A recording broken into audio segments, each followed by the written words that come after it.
आज का जो हमारा टॉपिक है, it's about the career choices we make. जैसे कि हमें पता है कि बहुत सारे लोग हैं, वो कोई करियर बनाना चाहते हैं, कोई काम करना चाहते हैं। They want to do a job और स्टार्ट अ बिजनेस। बेसिकली जो पहली चीज होती है, the first thing is you have to have a गोल।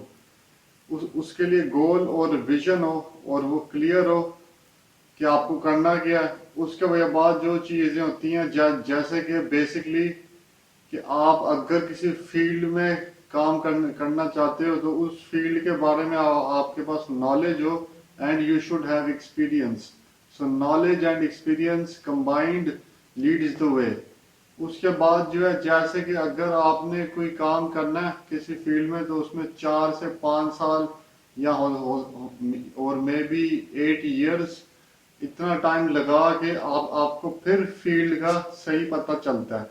तो बजाय कि आप पहले एक काम शुरू करें और वो आपको समझ ना आए, उसमें लॉस हो, और उसके के बाद आप फेडअप हो जाएं, then you start doing another thing and then another. उससे बेटर ये होता है कि आप एक पर्टिकुलर फील्ड में, जैसे कि अगर if you are making sketches, तो उस पर्टिकुलर फील्ड में आप कुछ साल काम करें, एक्सपीरियंस लें, नॉलेज लें, और फिर फैसला करें कि आपने अब कौन सी डायरेक्शन में जाना है।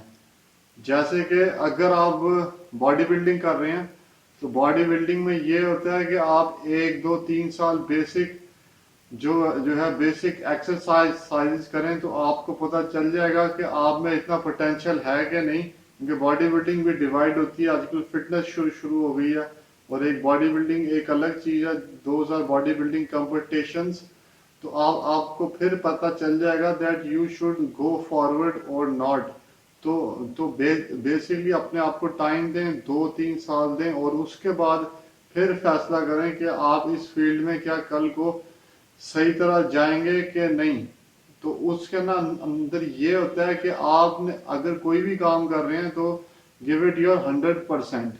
क्योंकि अगर आप एक field, if you choose a field and you want to excel in that field, so उसमें के अंदर आपको टॉप पे जाने के लिए जो बंदा टॉप पे होगा उसको बीट करना पड़ेगा। या तो कोई अगर कंपनी टॉप पे है, उसको बीट करके फिर आप और ऊपर जाएंगे। तो हम हमेशा आप ये नोटिस कर लें कि competition is plays a very major role. और उसके ना अंदर जो है, आपको पता चल जाएगा कुछ कुछ सालों में कि आप में उतना पोटेंशियल है कि नहीं, दैट यू शुड कंटिन्यू, कि वो फील्ड आपके लिए ठीक है कि नहीं। और उसके अंदर there are a few factors.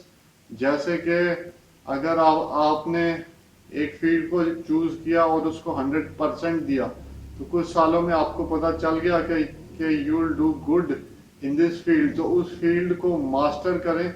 और मास्टर बंदा बनता है काम कर करके, प्रोजेक्ट्स कर करके।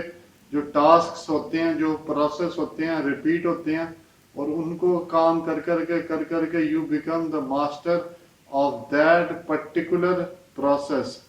तो उसके ना अंदर जब आपको ना कुछ साल लगते हैं, लोग आजकल कहते हैं एक एक 2 साल इज इनफ, कि हमें इतनी देर में पता चल जाएगा। पर इसके लिए आप कम से कम 8 to 15 ईयर्स, इतना टाइम भी देने को जरूरत पड़ सकती है। तो टेक इट स्लो। और जब जब आप पोटेंशियल अपना, it it also depends on your effort and your potential, कि आपका उसमें इंटरेस्ट कितना है। अगर आपका इंटरेस्ट है तो फिर आप कर लें, अगर इंटरेस्ट नहीं है then you will be wasting your time. तो बेसिकली ना इन सब चीजों पर ना देख के, जब आप एक लेवल पे पहुंच जाते हैं और आप डेडिकेटेड हैं कि आप उसी पर्टिकुलर फील्ड में काम करते रहे, तो एक टाइम आएगा कि लोग खुद आपके पीछे काम लेके जाएंगे कि ये हमारा काम कर दो। जैसे अगर कोई ब्रांड बिल्ड कर लिया या आपका नाम बन गया, तो फिर काम आपकी तरफ जाएगा। पर अगर आप कंफ्यूज्ड हैं और आप ने उसके उस फील्ड में इतना काम नहीं किया, तो फिर आप लोगों के पास जाओगे कि मुझे काम दे दो। फिर लोग आपको वही काम देंगे, द लेफ्ट ओवर वर्क। जैसे कि ये काम है, इतने पैसे देंगे, इतने में ही करना है। तो वो तो फिर आपकी मजबूरी होगी करना, क्योंकि at that time what else can you do. तो उससे बेटर है कि आप ना फुल डेडिकेटेड होकर एक पर्टिकुलर फील्ड में काम करें, और जब आप उसके टॉप पे पहुंच जाएं, जो इंसान या कंपनी टॉप पे है उसको बीट करके